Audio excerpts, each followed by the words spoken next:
toda glória, todo louvor ao nosso Senhor, toda exaltação nesta noite, todo senso de adoração a Ele, que é o único, digno de toda honra, de toda glória e de todo louvor. Queridos, eu gostaria de lhes pedir que abram a palavra do Senhor no livro de Mateus, no seu capítulo 6.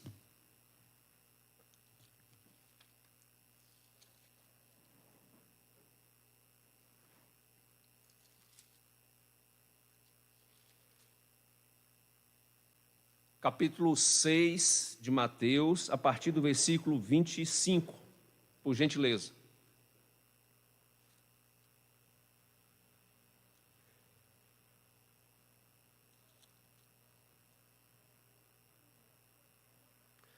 E assim o Senhor nos diz: por isso vos digo, não andeis cuidadosos quanto à vossa vida, pelo que haveis de comer, ou pelo que haveis de beber, nem quanto ao vosso corpo, pelo que haveis de vestir. Não é a vida mais do que o mantimento, e o corpo mais do que a vestimenta?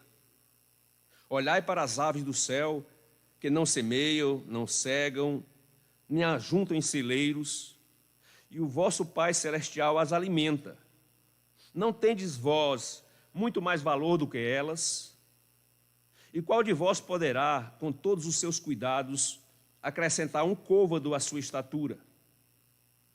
E quanto ao vestuário, por que andais solícitos? Olhai para os lírios do campo, como eles crescem, não trabalham nem fiam. E eu vos digo que nem mesmo Salomão, em toda a sua glória, se vestiu como qualquer deles. Pois se Deus assim veste a erva do campo, que hoje existe, amanhã é lançada no forno, não vos vestirá muito mais a vós, homens de pequena fé. Não andeis, pois, inquietos, dizendo: que comeremos, ou que beberemos, ou com que nos vestiremos? Porque todas essas coisas os gentios procuram. De certo, vosso Pai Celestial bem sabe que necessitais de todas essas coisas. Mas buscai primeiro o reino de Deus e a sua justiça, e todas essas coisas vos serão acrescentadas. Não vos inquieteis, pois pelo dia de amanhã, porque o dia de amanhã cuidará de si mesmo. Basta a cada dia o seu próprio mal. Amém, queridos? O Senhor nos conceda mais uma vez, por grande misericórdia, grande amor, Senhor, uma revelação clara, uma provisão sobre cada coração nesta noite, pela tua infalível palavra. Querido Espírito Santo, enche-nos a todos, Senhor, a mim, a meus irmãos, com a tua presença, até que transbordemos em ti, que a tua palavra fique vívida em nossa boca, em nossos corações. Pai, em nome de Jesus, eu te peço assim, como essa brisa que vem sobre nós, que o teu Espírito sopre sobre nós, sobre os nossos corações, em o nome de Jesus Cristo, em o nome de Jesus, amém, amém, amém, graças a Deus. Queridos, na última Santa Ceia, a gente trouxe aos amados uma cena lá do livro de Apocalipse, que retratava as bodas do Cordeiro. E a gente tentou trazer aquela cena exatamente para gerar nos irmãos uma percepção do seu futuro, futuro de cada um, para que a gente não fique tão preso aqui, para que os nossos corações consigam enxergar lá na frente, lá adiante, que os nossos olhos sejam desvendados e enxerguemos a glória de Deus permanentemente diante da gente, e que esse momento aqui é uma travessia, é um deserto que está sendo atravessado pelo povo de Deus, mas é um povo que não está só, porque o Senhor está mandando o seu maná diário, o seu alimento, o Senhor está extraindo água da dura rocha para dessedentar o seu povo. É um povo que está sendo cuidado nessa travessia, porque aqui não é um fim, é um caminho. A chegada é na glória, a chegada é diante do trono, a chegada é no céu, a chegada é diante de um Deus Todo-Poderoso. E nós estamos aqui caminhando nessa terra, vezes árida, difícil. E é claro que a gente percebe, precisa ter olhos para perceber os cuidados do Senhor, a nuvem que nos guarda do sol, que nos dá uma direção perfeita, a coluna de fogo que nos mostra o rumo e nos aquece do frio da noite. O Senhor que, se aparecer diante de nós um mar impeditivo, o Senhor nos dá autoridade, humildade e autoridade para, crendo no Senhor e na sua palavra, investir contra este mar da vida e declarar que ele vire um caminho, uma estrada, que nós possamos passar e ir de encontro ao nosso chamado, para onde nós estamos indo. Então, que o Senhor nos cuide, que o Senhor nos abrace, que o Senhor nos mostre a sua boa vontade. Hoje, esse texto, com ele, eu queria trazer um pouco daquilo que o Senhor Jesus está mostrando aos seus discípulos, de como viver esse presente, essa travessia, na terra dos homens. Esse texto que eu li compõe o Sermão do Monte. Ele é o mais longo sermão ministrado pelo Senhor Jesus. Ele sobe nesse monte no capítulo 5 e só desce no capítulo 8. O seu público eram as multidões, mas sua atenção, suas palavras eram dirigidas a seus discípulos, hoje, sua igreja. Vamos ver, volte aí um pouco na sua Bíblia, ao início desse sermão, no capítulo 5, e logo no início, no versículo 1, o Senhor, vendo a multidão, ele sobe no monte e, assentando-se, aproximaram-se dele os seus discípulos. E, abrindo a boca, o Senhor os ensinava, dizendo, e aí ele segue esse sermão. Mas eu queria destacar algo logo aqui no início sobre a vida do discípulo é assim mesmo. A vida da igreja é assim mesmo. Há momentos onde o Senhor nos pede para subir o monte. E subir o monte expressa um esforço pessoal da busca, de ir ao encontro da vontade de Deus, de romper as dificuldades impostas por essa vida. Subir o monte representa um desejo do coração de buscar ao Senhor em espírito e em verdade. Vida de discípulo é assim mesmo. Aqui diz que quando o Senhor sobe ao monte, ele se assenta, dando uma ideia de que falaria àqueles que estivessem bem perto. Porque o normal, para se falar a muitos, é levantar, é abrir o diafragma, é colocar um palanque, é subir no púlpito, é pôr um microfone, uma caixa de som potente e gritar e bradar. Mas não, o Senhor se assenta. E isso fala de um discurso silencioso, um discurso aos interessados, aos profundamente interessados no que ele ia dizer. Diz a palavra que os discípulos se aproximaram, e aqui está o grande segredo do Evangelho. Eles se aproximam do Senhor como quem tem fome, como quem tem sede, como quem deseja ardentemente. Nós vivemos de um modo geral, correndo o risco de cometer alguma injustiça. Nós vivemos uma sociedade fastiosa de Deus, e quando se pensa em Deus, se pensa de uma forma muito superficial, muito litúrgica, muito religiosa, uma presença de Deus muito enquadrada no seu modelo pessoal, naquilo que cada um criou, no seu Deus, no seu ídolo. Mas aqui o discípulo está sedento pela pessoa de Jesus Cristo, cujo olhar, cuja fala, os havia cativado de uma maneira que eles estavam dispostos a subir os montes, a descer aos vales, ao assentar-se, a jogar fora o relógio, a ganhar tempo na presença do Senhor. E eles se assentam para ouvir, e diz a palavra que o Senhor, quando abre a sua boca, e aqui um outro segredo, quando você se coloca diante do Senhor, sedento, faminto, disposto a ouvir, o Senhor abre a sua boca, abre a sua palavra e fala.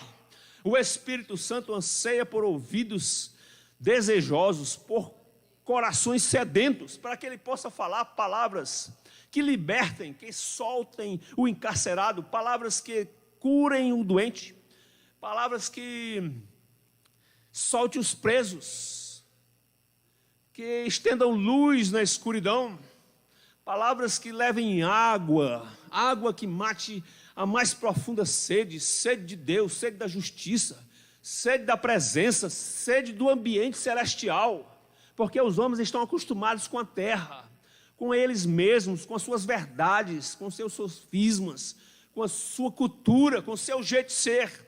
E vem o Espírito e usa o Evangelho, e usa a obra da cruz para inaugurar um novo tempo, uma nova verdade, a verdade de Deus, Deus fazendo na terra como é feito no céu. Isso é Evangelho. E aí Jesus sai falando palavras que são como agulhas sobre as verdades dos homens, palavras que atingem, palavras que são verdadeiras flechas no alvo da vida. E ele diz, e muda tudo, muda os conceitos, desarruma a casa, muda a ordem das coisas, estabelece uma nova verdade. E ele diz lá, nesse capítulo 5, eu leio com vocês agora: bem-aventurado não são os ricos e prepotentes, os arrogantes, os que não sentem falta de nada. Bem-aventurado, felizes, felizes, felizes são aqueles que humildemente se esvaziam de si, que se tornam pobres de espírito, porque destes é que é o reino de Deus, é claro, porque a carência, o esvaziamento de cada um, a súplica lhe dá a chance de conhecer um Deus soberano, que irriga a alma, que dá pão ao faminto. Ele diz mais, bem-aventurado o que chora. E aqui eu penso que não é só aquele que chora porque está sofrendo. Chora porque é sensível, chora porque tem vontade de Deus, chora porque sente presença, chora porque o Espírito Santo chora nele, chora porque a palavra lhe toca, a palavra lhe alcança, ele não está mais anestesiado, a cruz arrancou a anestesia, agora Jesus fala com ele e ele sente, e os seus olhos se molham, o seu coração se rende, chora porque é de carne, mas ele tem o Espírito dentro, chora porque tem saudade de Deus, vontade do mover do Espírito, sente vontade de ouvir a palavra que muda a vida. Bem-aventurado o manso, porque nesse mundo que a gente vive, bem-aventurado é o valente, bem-aventurado é o forte, bem-aventurado é o que domina, o dominante, bem-aventurado é aquele que pode mais, que tem mais, que sabe mais. A Bíblia muda tudo, destrói isso. Quebra essa muralha, diz que bem-aventurado é o manso, o pacífico, o ordeiro, aquele que promove a paz do Cordeiro, a paz de Jesus, e não só na igreja com suas palavras, promove com a sua vida lá fora, promove dentro da sua casa, promove a paz, onde tem briga leva paz, onde tem discórdia, onde tem agonia, desespero é paz, ele pacifica. Então o Senhor diz, bem-aventurado esse que leva a paz, o manso, porque ele vai herdar a terra. E é claro que o Senhor está falando da terra da promessa, da terra da autoridade, da terra onde o Senhor está, da terra da presença de Deus. Bem-aventurado o que tem fome e sede de justiça. Fome da palavra. Ei, nesta noite o Espírito Santo vai acabar com esse fastio da palavra. Não tem fé sem palavra, não tem poder sem palavra, não tem presença de Deus sem a palavra. A palavra de Deus move, a palavra de Deus que constrói um caminho lá fora e dentro do coração da gente, para o Senhor passear. A palavra, ela cria o cenário, a palavra gera temor, tremor da oração. A palavra, ela vivifica os mortos. Lázaro é chamado de dentro do túmulo pela palavra: Lázaro, sim, Senhor, sai daí, vem para fora. Aleluia. Bem-aventurado o que tem misericórdia, que tem amor. Numa sociedade onde não tem espaço para amor, tem espaço para esperteza, para ganância, para vaidade, para orgulho. Tem lugar para estética superficial das coisas, das pessoas. Tem lugar para o rio raso do conhecimento de Deus. Isso tudo tem lugar para a cacimba profunda, mais suja dos conceitos a respeito de Deus. Tem lugar para a pretensão do homem de mudar as coisas, mudar o jeito de Deus, mudar a palavra de Deus, atualizar a palavra de Deus. A palavra de Deus não precisa de atualização. O homem que precisa se atualizar, se encaixar, a palavra de Deus é sempre, é eterna, é a verdade, é a justiça, é Deus. Deus está dentro da palavra, Jesus é o Logos da vida. Então ela não precisa de mudança, quem precisa de mudança é o homem. Ele veio para nos mudar. Muda Deus a nossa vida, muda o nosso pensamento, muda o nosso olhar, muda os nossos conceitos, muda o nosso jeito, muda, Senhor, nós precisamos de reforma. Bem-aventurados os pacificadores, porque eles serão chamados filhos de Deus. Isso muda tudo. O mundo se arma, briga, a vez é do valente. Cada um quer ser maior do que o outro, melhor do que o outro. Aí o Senhor disse: não, o pacificador é que será chamado filho de Deus. Bem-aventurados os que sofrem perseguição por causa da justiça. A perseguição aqui não é por qualquer coisa, não é de graça, não é essa perseguição geral que está no mundo, essa opressão. A perseguição aqui é por ser crente. A perseguição é por ser crente quente.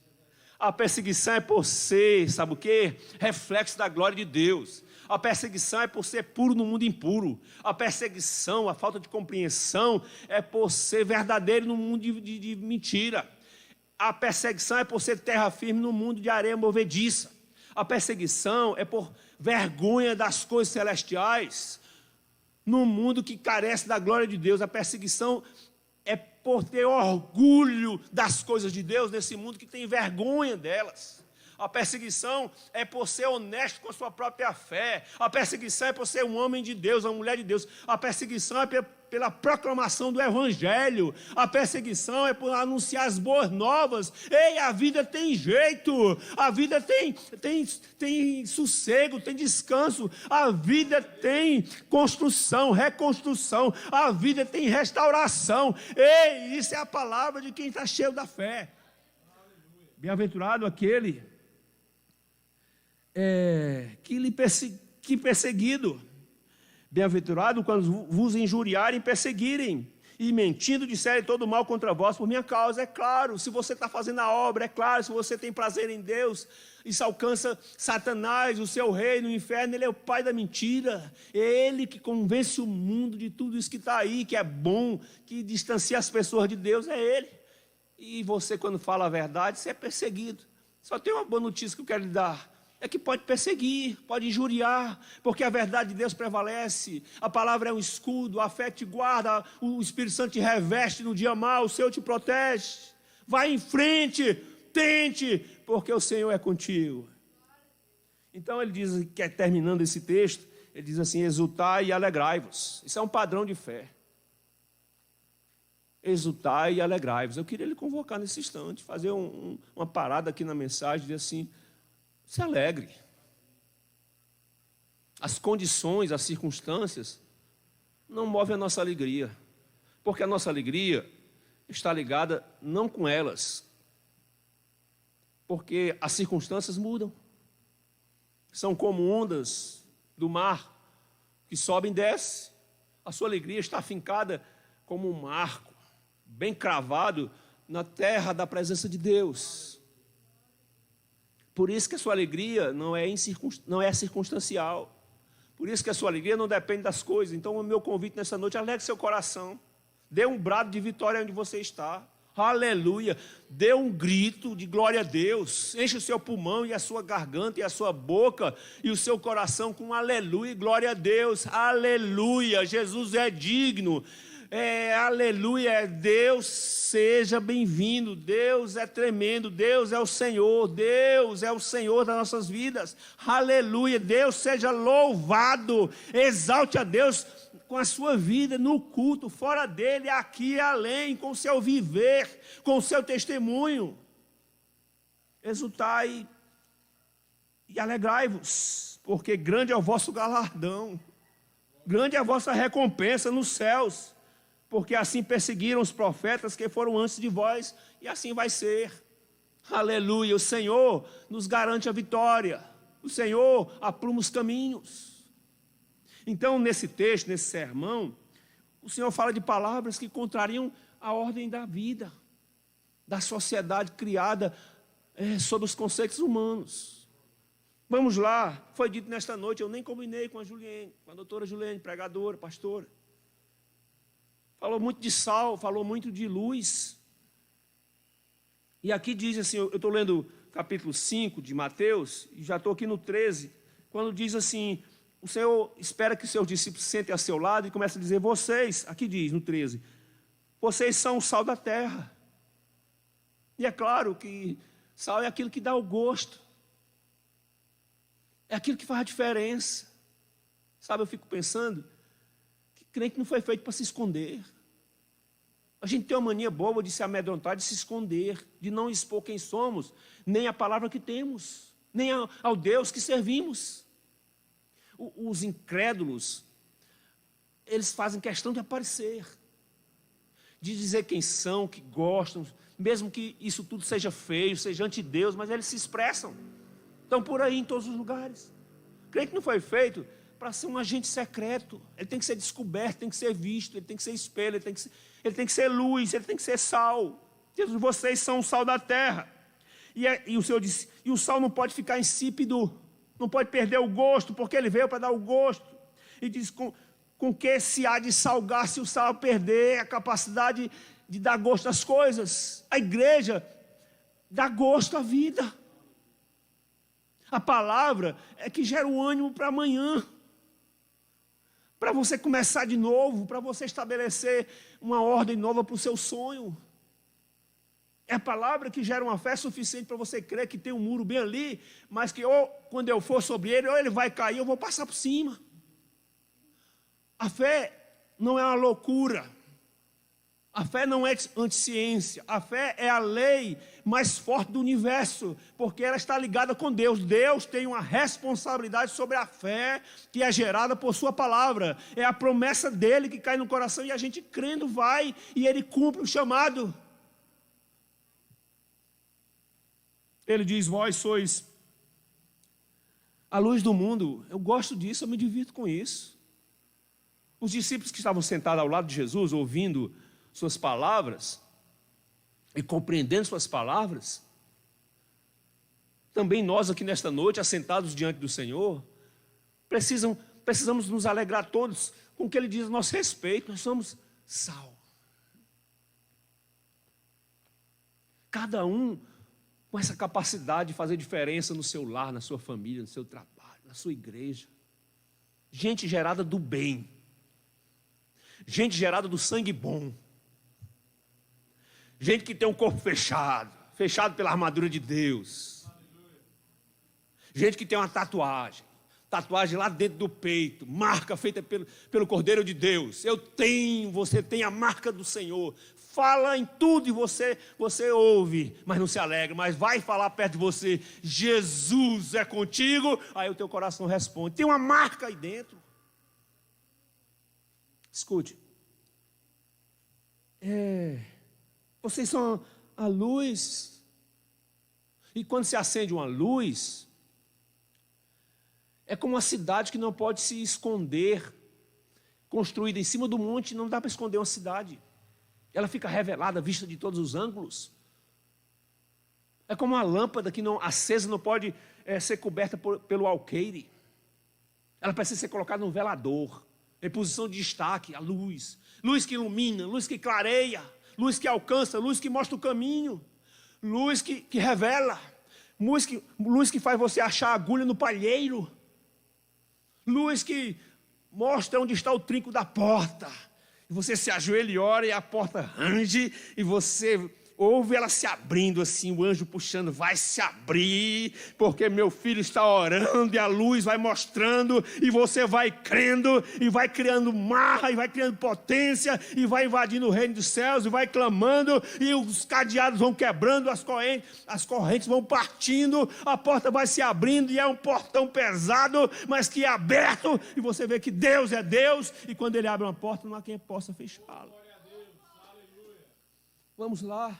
Nesse sermão do monte, o Senhor fala que Ele não veio revogar a lei, nem a voz dos profetas.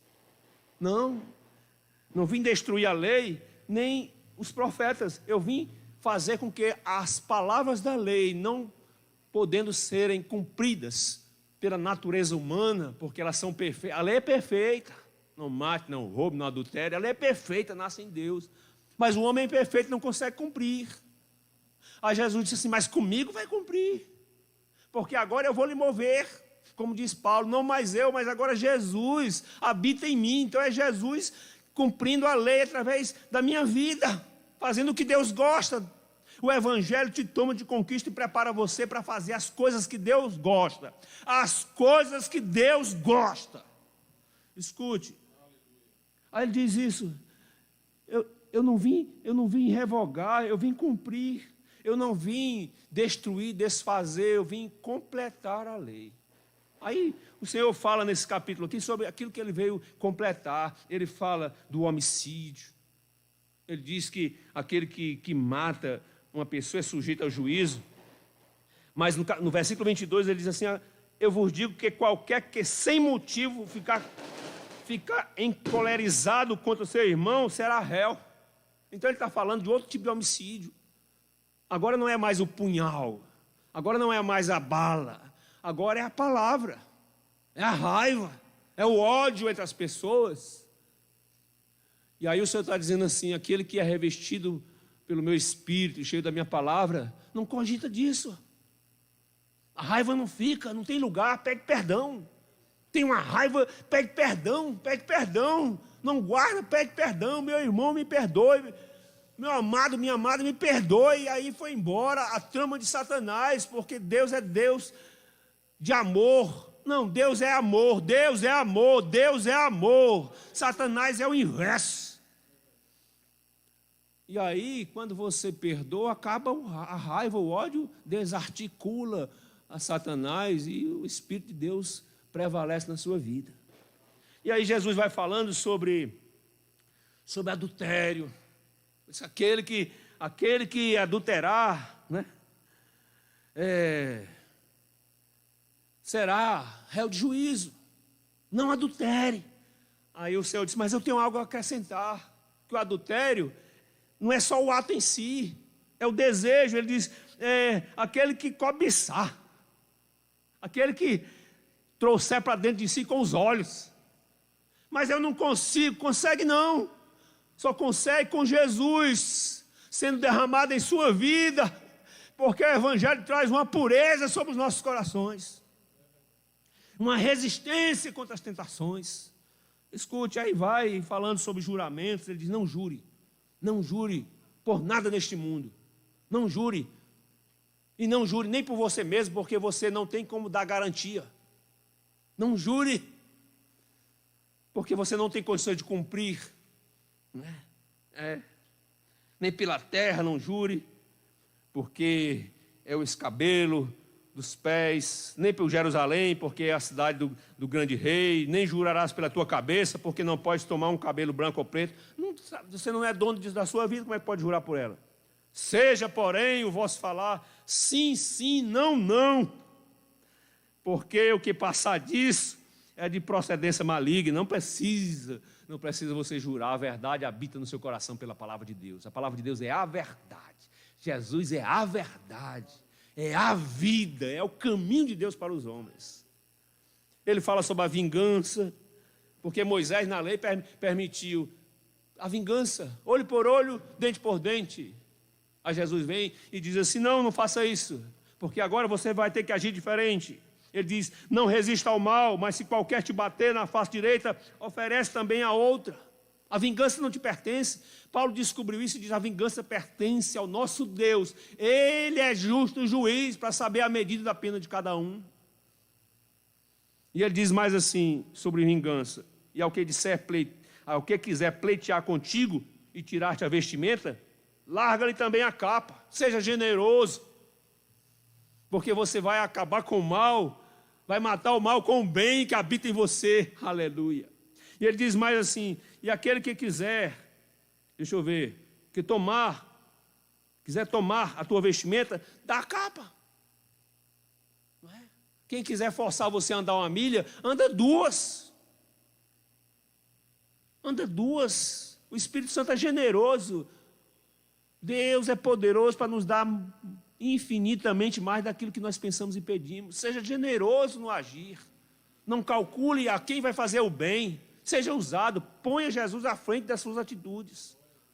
Escute, fechando aqui esse ciclo. Aí, no capítulo 6, que é o que eu li, aquela porção, ele fala um pouco sobre a prática da justiça, como é que deve dar esmola. A esmola é para dar escondido. É escondido, o bem é para ser feito escondido. Não põe no megafone. Não precisa colocar no boletim da igreja.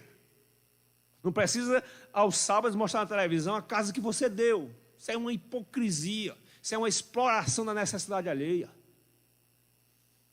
Esconda. É Deus que está vendo, é Deus que recompensa, é Deus que provê. É Deus que faz transbordar no teu celeiro. E ele diz assim, ainda nesse texto, como nós devemos orar. Que a oração que vale para Deus não é a oração que todo mundo vê. A oração que vale é aquela no íntimo, pessoal, só você e Deus. Quem vai dizer quem você é e que fé que você tem, o tanto que você ora sozinho. Quem vai dizer o quanto você será usado pelo Espírito Santo, é o quanto você ora quando ninguém está lhe vendo. O quanto o seu ministério e a sua vida vão ser abençoados, é o quanto você está sozinho na presença de Deus. Escute, e ele diz que quando você quiser orar, se tranque, vá no seu quarto, sozinho e feche a porta, agora é você e Deus. Deixa haver um terremoto lá dentro, um maremoto. Deixa Deus mudar os móveis, as coisas. Deus deixa mexer no coração, deixa. Aí as lágrimas vêm, os joelhos doem, a glória de Deus vem sobre você. Quem sabe você cai diante da glória de Deus, mas aí está valendo, porque é verdadeiro, a sua oração é verdadeira. É o poder de Deus estabelecer um canal entre Deus e você.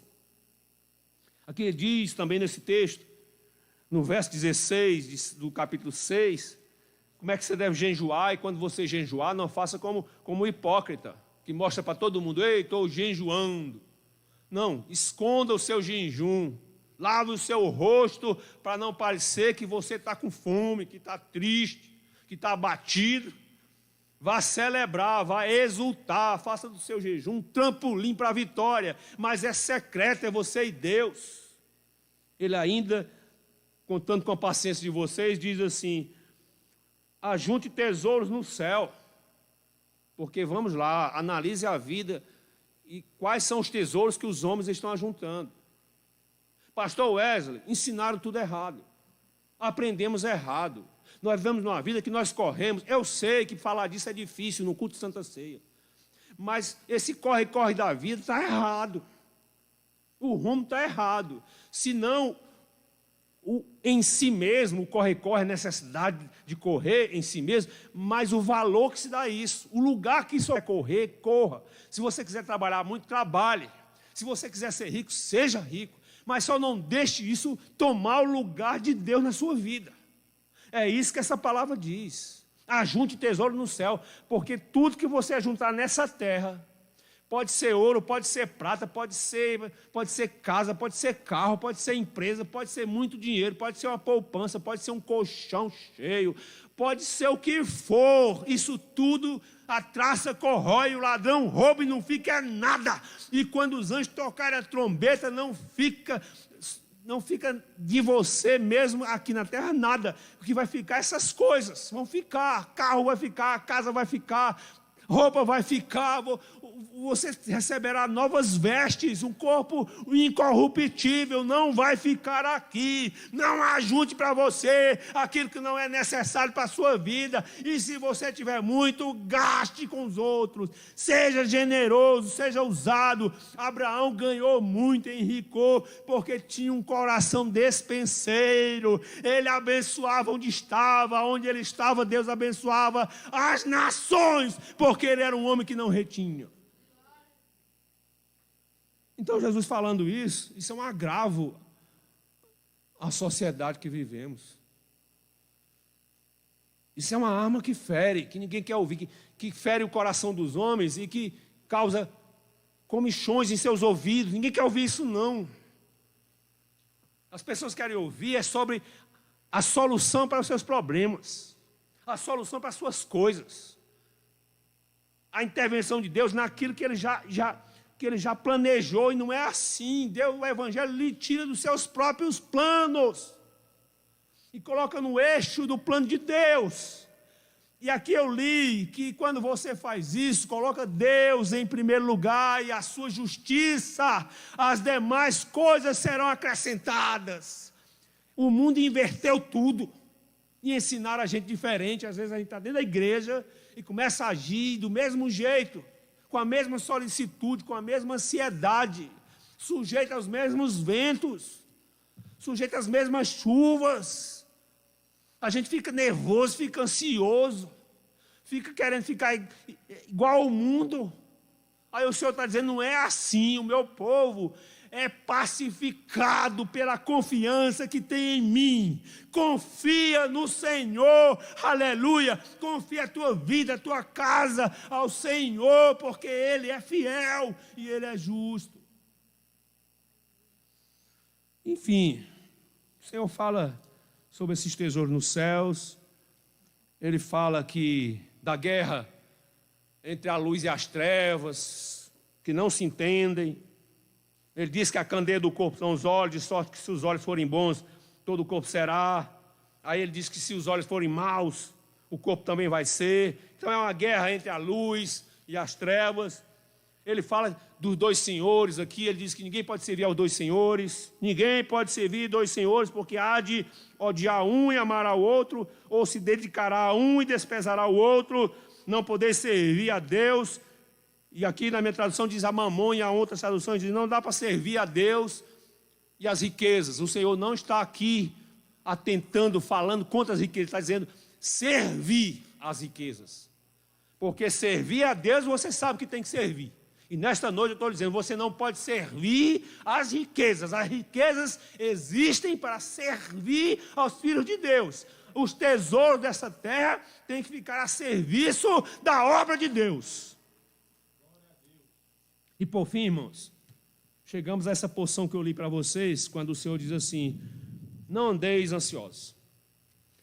Eu li aqui na minha tradução, foi cuidadosos, mas há um aí que é claramente, não andeis ansiosos por coisas algumas.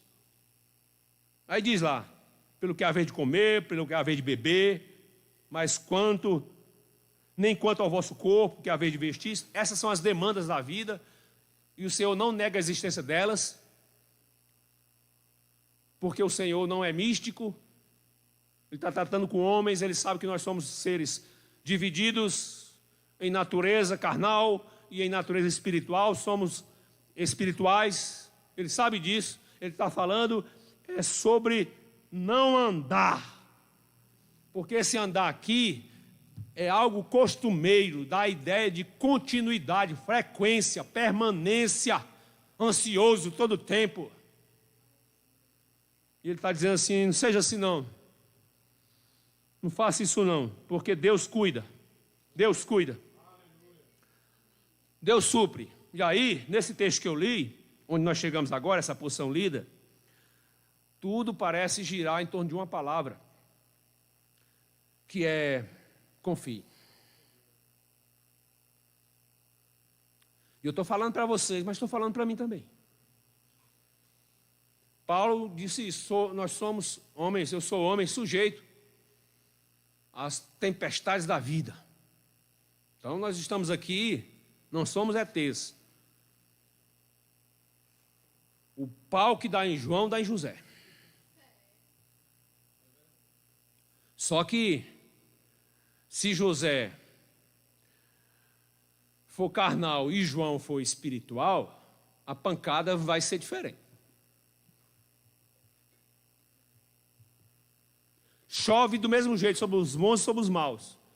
Mas existe uma promessa sobre a seara do justo, que ela florescerá até no deserto.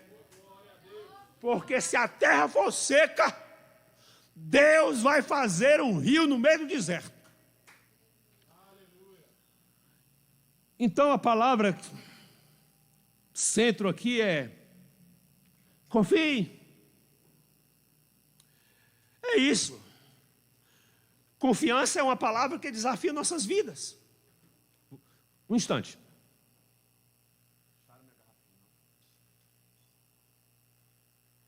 Vou fazer uma merchandising dessa mesa.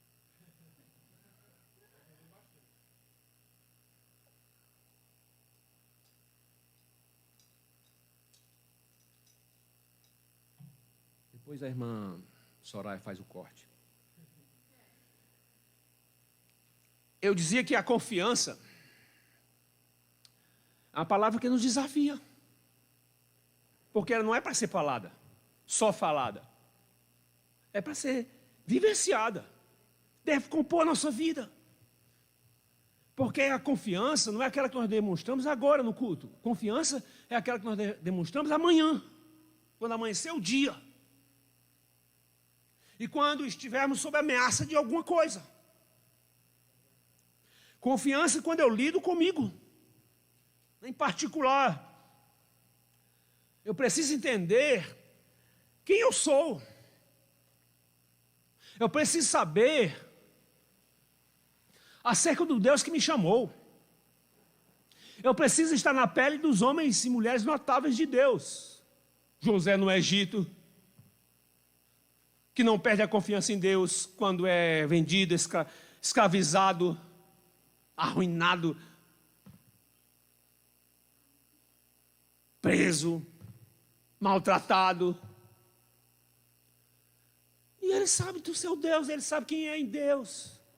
Então confiança é algo que tem que estar lá no meu quarto, quando eu estou sozinho, para não ser abalado. Não seremos, há um canto que fala muito sobre isso, não seremos abalados. Porque eu sei da minha natureza recriada em Cristo. Eu sei da potência do Espírito Santo habitando em nós. Eu sei da revelação da palavra que agora Ele pôs no coração.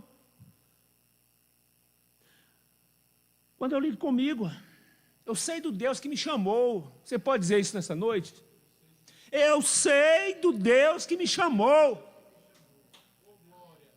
Eu vi o pastor Wesley no último culto, na outra quarta, cantando aqui sobre uma certa árvore que foi cortada, mas que há esperança. Aí eu vi o pastor Wesley cantando, chorando, cheio do Espírito Santo e profetizando, e eu recebendo, e você recebendo. Aí eu digo, rapaz, olha aí o que é que Deus faz. Olha aí como é que Deus faz no ministério de uma pessoa. Então o que é que o pastor Wesley tem que fazer? Ele tem que saber a respeito do chamado dele, do poder, da beleza, da grandeza, do chamado, e saber a fidelidade de Deus sobre a vida dele, que ele pode ir, que ele pode cantar, que ele pode pregar, que ele pode ser usado, que ele pode ser bênção. Preciso saber que Deus me ungiu, que isso, o problema não arranca, que Satanás não consegue nem chegar perto, porque a unção é coisa sagrada. Ele Ele não pode tocar. Ele pode mentir, querer assombrar, meter medo, mas ele não pode desviar o seu caminho. Paulo diz isso muito bem, porque Paulo diz, não é só com palavras, ele diz com a vida. Nada nos separará do amor de Deus, do chamado, nem distância, nem profundidade, nem potestade, nem nada pode nos separar, porque eu sei quem eu sou em Deus, e eu sei no Deus que eu tenho crido.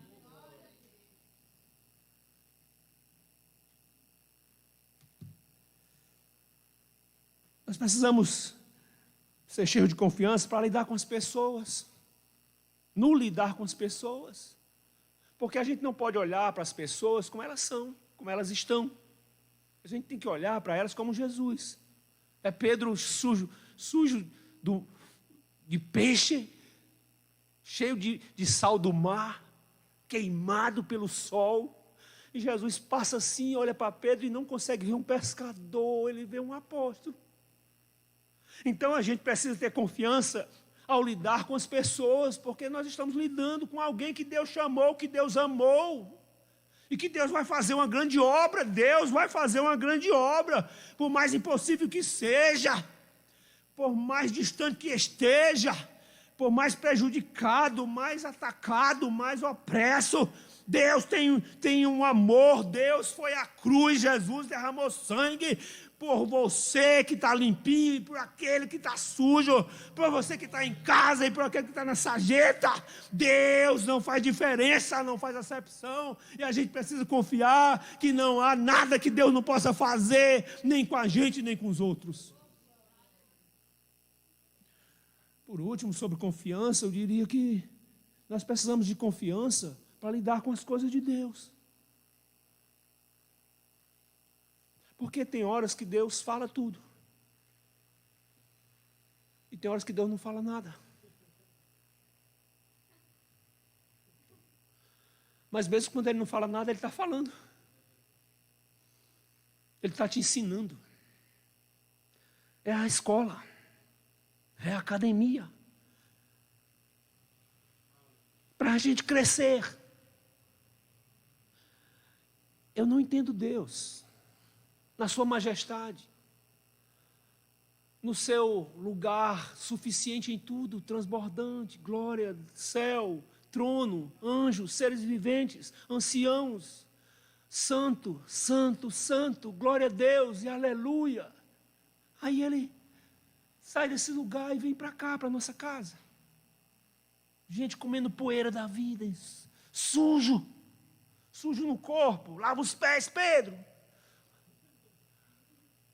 Mas sujo no coração, na alma, é pornografia, é adultério, é avareza, é egoísmo, é ganância, é falso poder.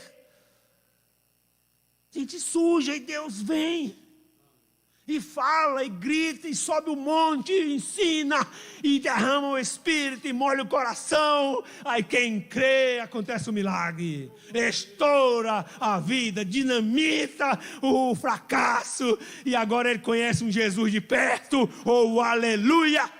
E agora ele sabe que é real. O mundo inteiro diz é mentira, o evangelho é loucura, é fanatismo. E você diz bem baixinho, é não porque eu sei, é não porque eu bebi da água, é não porque matou minha sede, é não porque matou minha fome, é não porque mudou meus instintos, aleluia, é não porque me virou pelo avesso. Eu sou nova criatura, eu fui feito de novo, eu nasci na maternidade celestial, eu nasci de novo, eu sei que o meu Redentor vive, aleluia. Gente, eu estou sendo acuado aqui pelo tempo, mas vamos lá. O que Jesus pede aqui para eles é que confiem. Confiem nos seus cuidados, em qualquer lugar, em qualquer instância, confie. Eu queria profetizar nesta noite essa palavra. Para os que estão aqui, para mim primeiro. Para os que estão aqui e para os que estão aí. Confie. Confie a sua vida ao Senhor. Tenha coragem, tenha bom ânimo. O maior gesto de confiança É quando você se sujeita a largar aquilo que são os seus planos pessoais, só seus, largar isso. Ir para o Senhor. Receber o plano dele para a sua vida. Viver para a glória de Deus. Viver para a glória de Deus. Nos enganaram. Gente, nos enganaram. Esse corre-corre, eu dizia, depois esqueci e voltei agora. Esse corre-corre é porque nos enganaram, achando essa pressa, porque acham que a vida é só essa. O cara tem que se apressar mesmo. Corre, porque senão fica velho. Corre, senão não dá tempo. Corre, senão chega primeiro que você. Aí acha que é só isso, enganar a gente. A nossa formação, a nossa criação foi assim. Aí você fica ansioso, quer correr como todo mundo. Mas o Senhor diz assim, corra não, faça o que tem que fazer. Faça o que tem que fazer. Trabalhe, lute, seja guerreiro. Mas não ponha sua confiança nos seus braços. Confie no Senhor. Seja inabalável, como os montes de Sião, que sorriem para Deus, dizendo, confiamos em Ti, Senhor. Aleluia. O Senhor pede para eles, se sente aqui Pedro, se sente aqui João, vamos ouvir um pouco. Confiem nos meus cuidados, entendam o poder da cruz, o que foi feito na cruz, que nós vamos já celebrar nessa ceia. Quem é que pode abalar o que foi feito? Vento, tempestade, escassez, dificuldade momentânea, isso que nós vivemos, separa nada. A obra da cruz é uma obra medonha, gigante, única, poderosa, que alcança terra e céu, uniu o céu e a terra, quebrou o muro de inimizade com Deus. A obra da cruz foi uma explosão. Ela é maior do que a própria criação.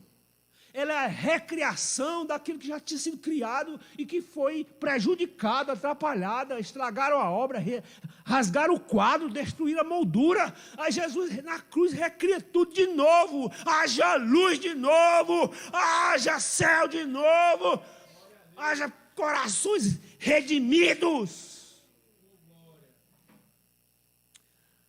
Jesus está dizendo assim, tenha um bom ânimo. Tenha um bom ânimo para viver. Levanta das cobertas. Deus te deu potência. Deus te deu criatividade. Deus te deu inteligência e mais. Deus te deu olhos para ler a palavra. De entender a palavra, olhos para ser revelado. Tenha bom ânimo. O que o Senhor está dizendo aqui para eles é: resistam ao mal. Resistam às notícias. Resistam às influências. Tenha coragem, você foi arrancado. Como é difícil, como foi difícil Jesus arrancar seus discípulos de uma vida, de um jeito, de um lugar que estavam, de uma cultura. Jesus nos arrancou e agora o diabo quer que a gente volte. Volte para o lugar de onde nós saímos. Não, o Senhor nos arrancou, e como o pastor Timóteo prega com gosto, o machado cortou, foi a raiz. Nós não temos mais nada com esse mundo. Nós estamos aqui, mas estamos flutuando, porque os nossos pés caminham aqui, mas eles estão ligados com o céu. Escute, Jesus estava pedindo a eles que não andem ansiosos. Pede para a gente. Por quê? Por que, Jesus? Porque a ansiedade, ela destrói a fé. É o contrário da fé. A fé é confiança absoluta em Deus. A ansiedade é a preocupação com o futuro. Só que é vivida no presente. Preocupação é você ficar com medo. É uma espécie de medo que não vai dar certo. Eu não digo preocupação no aspecto responsabilidade. Mas eu digo preocupação na questão medo. Medo de não dar certo, medo de fracassar, medo da dificuldade, medo do que está aí fora, medo de sair de casa, medo. Eu digo casa, não é só da casa física, ter medo de sair de você mesmo, entender que Deus pode lhe levar além, Deus pode lhe fazer romper, Deus pode dar a Moisés um gago, dar uma voz profética, falar no lugar de Deus, o homem falando no lugar de Deus lá diante de Faraó. Trema, Moisés, tremo não, porque quem fez a boca foi Deus, aleluia. O cajado que ele me deu é uma vara, que ele me deu é uma vara, mas ele tem dentro o poder de Deus, que é maior do que o poder de Faraó. Então, gente, Jesus estava querendo era que eles entendessem que é difícil arrancá-los de onde estão, de suas próprias experiências. Estou falando com você. O Espírito Santo luta para arrancar você das suas próprias experiências, para lhe dar novas experiências, para que essas experiências ancorem a sua confiança. Deus que livrou Davi do urso, do leão, deu confiança a Davi para ele enfrentar Golias, e Deus deu a ele Golias, e não ficou só em Golias não, Deus deu a Davi um reino, porque ele ousou confiar em Deus num mundo onde até as pessoas que falavam de Deus, que eram de Deus, não confiavam nele. Golias era maior do que Deus para eles, e Davi chegou e disse, não é, meu Deus é maior, ele vem contra mim com espada, com escudo, com lança, e eu vou contra ele em nome do Deus Todo-Poderoso, a quem ele tem afrontado. Afronta o Filho de Deus, afronta Deus. Afronta o projeto de Deus na sua vida, está afrontando ao próprio Deus. É preciso que Davi se levante, é preciso que você se levante, é preciso que o Evangelho lhe levante, a palavra lhe levante. Então, dando uma carreirinha, o Senhor está dizendo, não ande ansioso não. Você pode ter alguma experiência de ansiedade, mas não continue assim. Não permaneça aí. Não ande, não faça disso hábito da sua vida. Confie no Senhor. Jesus sabia dessa dificuldade de arrancar o homem do seu estilo de vida, do jeito de ser. Eu sou desse jeito. Era não, meu camarada. Eu tenho uma notícia para você. Se você entregou seu coração a Jesus, você vai largar o seu jeito de ser. Você vai ter um novo jeito de ser. Mas o Evangelho é isso mesmo. O Evangelho é nascer de novo, o Evangelho é viver pelo Espírito, o Evangelho é ter a palavra como um cursor que acha os melhores caminhos, que acha o caminho. A palavra que norteia, a palavra que manda, a palavra que ilumina, a palavra que clareia, a palavra que mostra. A palavra gerada numa oração de joelhos, numa oração de quebrantamento, é poderosa para revelar a você o ontem, o hoje e o amanhã. Como vai ser? Eu creio que um homem de Deus, uma mulher de Deus, jamais são pegues de surpresa, em nada.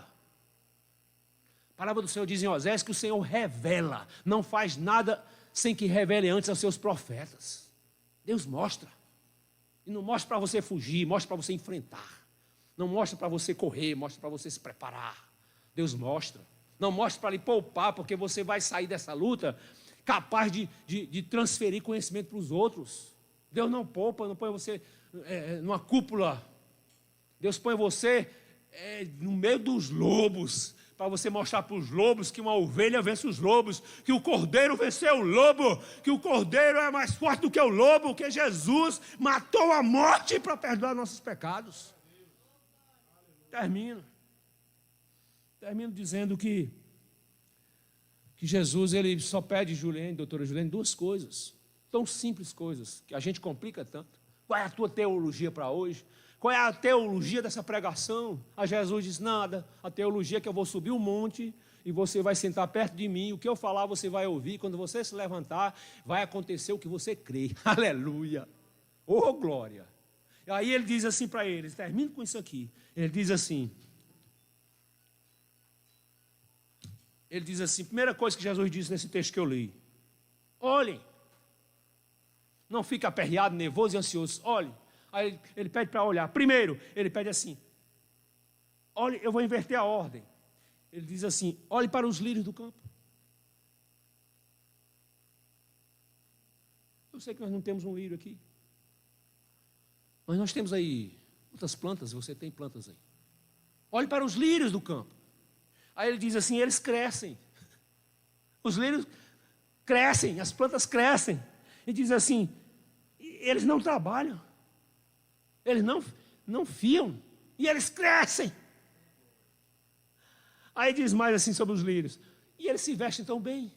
Eles têm uma roupa tão linda. Porque nem Salomão, no auge da sua glória, vestiu tão bonito como os lírios. O Senhor não está incentivando ninguém a não fazer nada. Ele está falando de novo em confiança. Porque Deus é Senhor, Deus está no comando. Deus, Ele tem poder. O poder de Deus, Ele faz as coisas crescerem, existirem, crescerem, amadurecerem, darem frutos. Deus faz. Eu digo que a humanidade, tanto o crente como o não crente, tem uma dívida com Deus. O ar que ele respira, que nós chamamos vida, isso aí pertence a Deus e foi dado até o pior ateu. É uma dívida. De quem é a sua vida? É sua? É nada. De quem é a sua vida? É da sua família? É nada. É do seu dinheiro? De jeito nenhum. É nada da sua fama, a sua vida é nada. É do título, do sobrenome que lhe deram, do título, da alcunha que lhe deram. É não, a sua vida veio de Deus, está na mão de Deus. Corra para Ele, porque é a única maneira de você ter um bom final de vida. Olhe para os lírios. Aqui não tem lírio, mas tem uma mangueira. Acho que foi o pastor Wesley pregando sobre a esperança para uma árvore cortada. Ele citou a mangueira.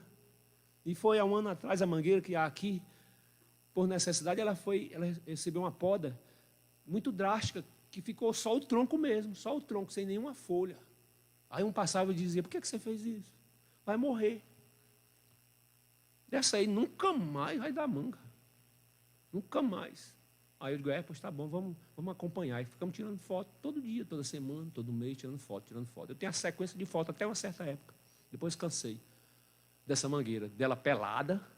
Eu tenho foto da primeira folha que saiu. Eu achei aquilo uma pregação linda, a primeira folha que saiu. Que tal isso na sua vida? A primeira folha depois de uma pregação. A primeira obra, a primeira atitude, agora valendo. Evangelho de verdade, a primeira folha que saiu. Depois a segunda, enfim. Aí, dando um pulo, a sequência, né? Colocando em ritmo acelerado. Hoje, a mangueira está coberta de folhas.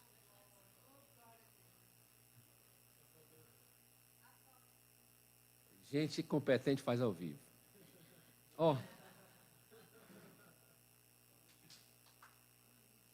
Manuzinha. Missionária Manuela aqui no vídeo. Manu Mídia. Pronto aí. A mangueira que não ia mais ter folha. Agora duvide que na próxima safra, na outra, você não vai ver só folha, vai ver mangas aqui. Eu vou tirar uma foto para você. Para ver se você crê e se levanta. Para você crer que Deus tem um poder invisível, muitas vezes invisível, mas é notável. Que lhe move, que pode lhe encher de coragem, de ânimo. Que pode pôr um projeto dentro da sua cabeça, que pode pôr um sonho. E Deus ama quem guarda esse sonho, porque esse sonho não é seu, é de Deus. Você sonha para o reino. Aí Deus, vou usar essa pessoa, eu vou usar essa mulher, eu vou usar esse homem, eu vou usar para o meu reino, para a minha glória, porque Deus sabe amanhã. É você engateando aqui, Deus vendo você correndo. É você dando o primeiro passo, a primeira folha, Deus vendo você frutificando. Deus vê o amanhã, só Ele pode ver o amanhã. E a gente, quando Ele quer mostrar. Deus disse, atente para os lírios, porque acontece com eles a minha vontade. Aí você pergunta, eles não vão fazer nada? Vão. Os lírios têm que fazer alguma coisa. Há uma parte que pertence aos lírios. Eles vão ter que ter coragem de estender as raízes, não ter preguiça de buscar água. Essa mangueira aí, ela teve coragem, mais fácil para ela era morrer. Ela estava mais perto da morte do que da vida. Ela estava mais parecida com a morte do que a vida. Mas ela teve que ter coragem para ir buscar água, para se renovar, de fazer o esforço de deixar a seiva correr no seu tronco e chegar até os seus ramos e dar folhas. É preciso ter coragem. A fé é um trampolim para gerar coragem no nosso coração. E se você tiver coragem de fazer aquilo que Deus pediu, ninguém pode lhe impedir, ninguém pode lhe barrar, ninguém pode lhe enganar. Aleluia. E a outra coisa que Jesus pediu para eles olharem: olhem, confiem, olhem. Aí ele diz assim: olhe para as aves do céu. E ele diz lá: elas não semeiam, elas não colhem, e elas não constroem celeiros para si. Diz tudinho que os homens fazem, né? A pressa de juntar no celeiro para não faltar. Aí junta e mofa. Não presta mais. Ou então junta, morre. Aí vão gastar o celeiro dele quem não plantou e nem colheu. É assim que é a vida, os homens. Aí o Senhor está dizendo assim: olhe para as árvores, para as aves. O verso 26 do capítulo 6, que eu li. Olhe para as aves do céu. Ele diz assim, eu penso, pastor Timóteo, que há uma revelação aqui. Olhe, como é que deve ser o olhar de uma pessoa de Deus? Olhe para os lírios que estão na terra, nos campos, porque nós temos uma vida aqui, e a gente tem que olhar com o olhar de Deus para essa vida. Mas ele diz assim: levante o rosto, levante o rosto. Olhe para os céus, para as aves dos céus voando, porque aí é uma outra dispensação, é uma dispensação espiritual. Você vai viver com elegância aqui nessa terra, mas você vai saber viver voando. Você vai saber orar. Você vai saber ser cheio do Espírito Santo. Você vai saber entrar no céu. Você vai saber buscar o Senhor até a glória dele baixar na sua vida, na sua casa, onde você está.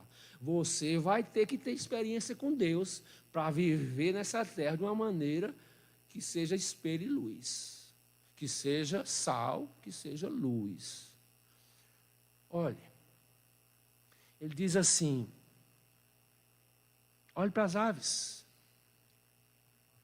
porque não semeiam, não colhem, não constroem celeiros, mas o Senhor cuida delas. Eu guardo essa palavra. O Senhor cuida delas. Aí, só para acabar com a incredulidade deles, o Senhor disse assim: será que o Deus que cuida das aves não reconhece em vocês muito mais valor do que nelas? Reconhece. Porque Jesus foi para a cruz do Calvário por toda a criação, para restaurar toda a criação, mas principalmente para restaurar aquele que é coroa da criação de Deus, que é o homem. Então, o Senhor diz assim: olhe para elas e vejam que o mesmo poder que eu dispenso sobre elas, eu dispenso sobre vocês. Céu e terra se unem em nossa vida. Lugar para viver na terra e lugar para viver no céu. E eu falando sobre aves, não poderia deixar de dizer a experiência que eu tive essa semana. Termino com isso. Eu estava indo limpar a piscina, quando eu vi alguma coisa se mexendo dentro d'água, eu corri lá, era um filhote de um pássaro. Bem novinho. Estava morrendo afogado. De uma rolinha. Cinza, bonita, linda, mas estava quase morrendo. Eu tirei da água e ela estava com muito frio. Era novinha, poucas penas, com muito frio. Eu peguei, procurei um pano, uma toalha, envolvi, coloquei num cesto e cobri, tentei aquecer e pensei em levar para um canto seguro, e achei um canto seguro que foi numa prateleira que tem na área da pastora Alana. Tem a foto disso também aqui no meu celular. E ela ficou lá. Ninguém esperava que ela vivesse, porque ela estava muito debilitada. Mas deixamos lá, aquecida e guardada alto na prateleira. Depois a Alana me falou que não era mais só uma rolinha nova. Havia uma outra rolinha maior dentro do mesmo ninho, que era sua mãe, cobrindo aquela rolinha. E eu fiquei impressionado com aquele cuidado. Uma ave com cuidado com sua filha, com seu filho, cobrindo, sabendo que ela precisava de calor de mãe, calor de pai. calor de Deus. E aí a gente foi acompanhando o processo. Quando vinha alguém, a rolinha velha voava assustada e a outra ficava lá. Mas logo que a pessoa passava, ela voltava. E aquela pequena rolinha tinha fome. E eu achei que não dava para a gente dar de comer, porque a gente não sabe o que a rolinha come. Medo de dar alguma coisa e fizesse mal, mas, para minha surpresa, a mãe trazia comida. Encheu aquele ninho de comida e punha dentro do bico dela.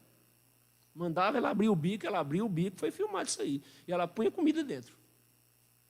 Aí eu digo, isso não é uma rolinha, rapaz, isso é uma mensagem. Isso não é um pássaro, isso não é uma ave, isso é Deus falando com a gente para deixar de se aperrear com besteira. Porque Deus dá na boca da gente. Deus, vou levantar aqui, ó. Dá na boca da gente. Aleluia. Segredos da vitória. Um dia se passou e depois a rolinha que estava quase morta está viva. Não voa, mas começa a passear naquele ambiente. A Lana filmou e mandou para mim, olha aí, não voa não, mas anda muito. E ela começou a andar. Já bonitinha, empenada. Começou a andar. E é assim mesmo com o crente. Não está voando, está andando, mas está sendo preparado para voar. E no terceiro dia, aconteceu algo curioso. A insistência da mãe de fazer aquela rolinha novinha voar. Chamava, ia no ninho, batia as asas, empurrava, tirava ela do canto, subia mais alto, cantava, chamava, vem. É como se ela dissesse assim, vem voar. Eu digo, isso não se trata de animais, não. Isso é Deus falando assim para a igreja, vem voar. Sai daí de baixo. Tem tempo para nascer, para romper a casca do ovo. E quer dizer que rolinha não faz nada, é Deus que cuida de tudo. É nada. Ela tem que ter, de dentro ela tem que inchar. A vontade de nascer tem que inchar e quebrar a casca do ovo. Do lado de fora tem a mãe querendo que ela voe, mas do lado de dentro tem alguém que tem que fazer a parte, tem que nascer, tem que querer. Ei, foi pregado aqui que o reino de Deus não é para quem pode, não é para quem quer. Quer romper a casca do ovo. Nesta noite, eu creio que Deus fará pessoas romper a casca do ovo. Porque Deus está cantando, o Espírito Santo está cantando, vem voar. Pela fé, vem voar, vem romper. Vem alcançar, vem descobrir quem você é, para onde eu quero lhe levar, qual é o ministério que você tem. Vem voar, aleluia. É isso, a maior lição dessa semana foi uma pequena rolinha. Deus que manda a gente olhar para as aves, e nesta noite nós vamos olhar para os lírios, para as aves e principalmente nós vamos olhar para o Senhor. É a Santa Ceia. É uma noite para a gente olhar para Jesus. É uma noite de restabelecer a confiança. Porque para uns, pastor Timóteo, será uma ceia de reencontro, de reaproximação. Eu sinto isso no meu espírito. Pessoas estão sendo reaproximadas nesta noite. É uma ceia para renovo de confiança, de esperança. É uma ceia, sinto para alguns, ceias de restauração. Tomaram, invadiram, e o Senhor vai restaurar. É uma ceia de restabelecer verdades, consciência. É uma ceia para adquirir consciência do Evangelho. É uma ceia de sensibilidade à presença do Senhor. Jesus está passeando nas casas, nos lares, aí, aqui. É uma ceia para abrir os olhos, para a gente ver a glória de Deus. É uma ceia de consolo, de cura. É uma ceia de romper limites. É uma ceia de comunhão. É uma ceia de encontro com chamado com propósito. Lucas 22:14 é o tema da nossa ceia hoje. Lucas 22:14. Só um instante, pastor Wesley, mas pode ir. Lucas 22:14 diz o Senhor assim: e chegada a hora, pôs-se à mesa com ele os 12 apóstolos. Eu queria falar sobre isso. Jesus estabelece a sua ceia e os 12 apóstolos, 12 discípulos se põem à mesa com ele. E eu queria dizer nesta noite que a mesma coisa está acontecendo conosco. A honra de se pôr à mesa. Doutora Juliene, nós estamos em honra. Deus nos põe à sua mesa, é isso. Deus nos coloca na sua mesa, a mesa da comunhão. Deus nos põe à sua mesa, a mesa diante dos adversários, das adversidades. Deus nos põe à sua mesa. Você que está chorando, você que está sofrendo, você que está preocupado, ansioso, Deus nos põe à sua mesa. E a segunda coisa está no versículo 15, quando ele diz assim, Jesus diz assim: desejei muito comer convosco esta Páscoa, esta ceia, antes que eu padeça, que eu vá para a cruz. Então a segunda coisa que eu queria pegar é isso. O Senhor está ansioso para ceiar conosco. Eu queria que você agradecesse por isso. Ele nos põe à sua mesa e não é de qualquer jeito. Ele está ansioso. E aqui a gente vê o lado bom da ansiedade, do desejo ardente de estar ceando conosco. E eu queria louvar o nosso Senhor por isso. Eu queria olhar para vocês, ver além da lente da câmera e ver como o Senhor está ansioso. E a gente pensa que o Senhor está ansioso só por um, por outro, por os escolhidos, por aquele que tem destaque. Não. O Senhor está ansioso para alcançar seu coração, a todos. Só tem um pré-requisito. É aquele que quer seguir o Senhor, seus discípulos. Muitas vezes cheio de defeitos, mas que o Senhor vai tirando, removendo no andar, no caminhar, à mesa, na sua presença.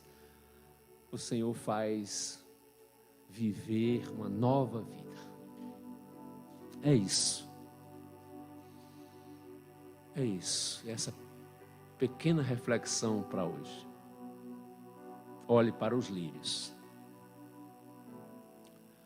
Os lírios do campo. E olhe para as aves do céu.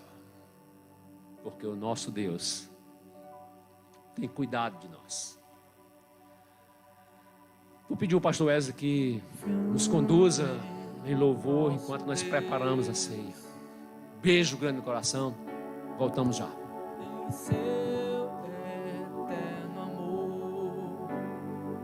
Não seremos abalados, não seremos abalados, não seremos abalados.